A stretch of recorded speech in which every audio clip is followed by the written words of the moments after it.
रामकृष्णारी train मध्ये बी काय चालू केलंय. मी मॅगी बनवायचं मला वाटतं आलू paratha, paneer paratha, chowmein, noodles, Maggi बनवायला चालू केलं. निवड साहेबांना रेडीमेड नाश्ता आणला आणि बघा आता इथे मॅगी, पनीर पराठे, चहा.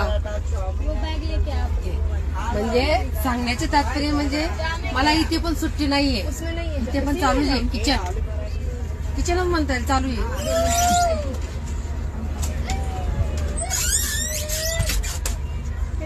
मध्ये ते दीदीने बॅग घ्यायला आली म्हणून जरा आडवं आलं. किचन चालू आहे.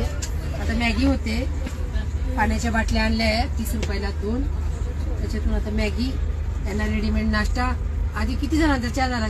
10-12 जणांचा, 15 जणांचा चहा. याच्यावरच बोंबलला.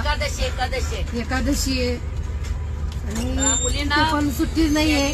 ताई पण मला मदत करू लागल्या. ताई पण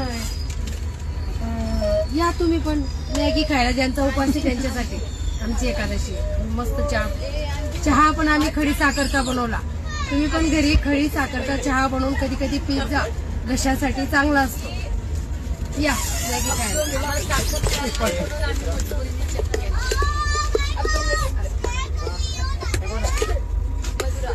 झाली.